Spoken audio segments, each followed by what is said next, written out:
All right, welcome back. Talking about the Pittsburgh Penguins, who play the NHL All-Star Game today. Both Crosby and Letang scored, but their Metropolitan Division didn't win the event. Pacific Division I, in case you care about that. But what most people care about is where they are in the standings, and they've moved them way up. They're now tied for second in what is now a weak, to me at least, Eastern Conference. They're 6 out of first place. So, Colin, when you look at the Penguins right now, what do you still think they need, and do you think they're good enough to get to the end? It looks like, to me, Tampa and Boston, the only two legit teams standing in their way potentially. I think we need to find out what Matt Murray's all about. Obviously, tragic death of his father in Thunder Bay, and he comes back to this team, and he sat out going into the break, and Casey DeSmith did a commendable job and a wonderful job, and we'll see what happens if Jari comes back, if DeSmith stays. Nonetheless, Matt Murray's their #1 guy. Matt Murray wasn't, before his father's death, he wasn't playing all that well or wasn't playing up to what we've expected from Matt Murray. And then we'll see how he gets over this that's put in front of him that is highly emotional. So I really think that we have to find out probably in the next 15 days if Matt Murray's the guy that can take them into the playoffs and maybe through a little bit of a playoff run. But for me, he's the key. He undeniably is the key. I think you're on the right track, Colin, in so much as we have to see what Matt Murray's made of. I think we also got to see, how does Mike Sullivan push the buttons down the stretch? Mm-hmm. He's got a 2-time back-to-back Stanley Cup team. He loves to shuffle goalies, as we've seen over the last couple of years. Yeah, Murray's his guy, but he likes what he's got going here, where he's got DeSmith and Jari putting pressure on Murray and on each other. And we have to see, is he going to go ahead and give in to Jake Guentzel as a third-line center? Is he going to give in to more ice time for Ian Cole, just getting him in the lineup? He played 17 and a half minutes the other night, had an assist in his first game back in 3 weeks. He looked pretty good doing so. Is Mike Sullivan going to be the kind of coach they need to push them down the stretch? Because I think that was the biggest problem, not Sullivan personally, but the biggest problem for this team over the first half of the season was there was no motivation. There was no energy. There was no get up and go. They've started to find that. Now Sully's got to push them. Yeah, I don't even know if he has to push them, Chris. I think that now they've basically looked and said, all right, this is a talented enough team where it's like, okay, 30 games left now, let's start get going here. And they're aided by the fact that the Metropolitan Division is awful. The Eastern Conference is awful. I mean, at one point there was like 9 points separating last place and first place in the Metro. So they were never really out of it. I think they're probably going to win the Metro Division, and I don't think they'll beat Tampa in the playoffs, but who knows? All right, let me ask you guys this, and that would be, Chris, we'll start with you on this one.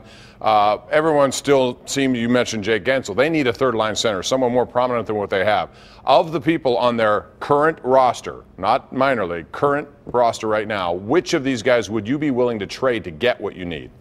I'll be honest, Bob. I am totally sold on Jake Guentzel and Guentzel, Kessel, and Sherry together on that line. I have no problem with it. They've looked great at times. If I've got to deal something, though, if I'm Jim Rutherford, I look at what I can get for Ian Cole. I know people said it was next to nothing earlier in the season. I start to play him some more. And if Mike Sullivan isn't interested in using Ian Cole, maybe you find yourself a defenseman short in the playoffs when injuries start to pile up. But that's probably, if your head coach is going to use the guy, that's your best bargaining chip probably to go out and get something that you need. I don't know how much you're going to get for that, though. Bob, I would have traded Sherry or Rust yesterday to get what I needed. One of those two guys, probably Connor Sherry.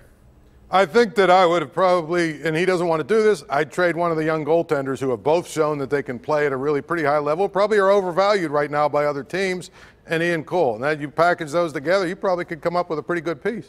Ooh, interesting stuff there. All right, now, ladies and gentlemen, it's time for our Smooth Moves of the week. Okay. Smooth Moves is brought to you by Armina Stone, Pittsburgh's largest supplier of the smoothest granite, marble, and quartz countertops anywhere. It's Armina Stone.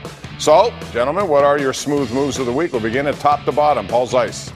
Well, I'd have to go with the pitching coach from the U. That would be the U of North Allegheny, who was quick enough on Twitter to answer Andrew McCutchen's request for somebody to pitch batting practice to him. And, Andrew McCutchen came over to NA, got to play, got to hit. A bunch of the players got to meet him. He took some photos.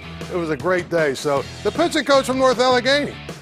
How do you not go with Marc-Andre Fleury after last night's performance? 14 consecutive saves, doing it flower style, jumping out, leaning over, smiling, winking, nodding, having all the fun that he used to have back here in Pittsburgh. It was fun to see him get that spotlight last night. Bob, I'm going to go with Dominic Simone. I think that he's fit in on that top line. I think that he can go, and I think it's a matter of confidence with him. He finally believed, hey, I can play alongside Sidney Crosby, and I'm excited to see what he offers in the second half. I'd go along with that and say Casey DeSmith. Who would have thought he'd be in goal for 4 straight wins? He was. And he's a guy who, at the beginning of the season, not many people even knew about. And here he was in a pinch, came up and did big. Those are our smooth moves of the week, brought to you by Armina Stone. This is Pittsburgh's largest indoor stone gallery of granite, marble countertops imported from all over the world to give you the smoothest countertops in the area. Check it out at Armina Stone.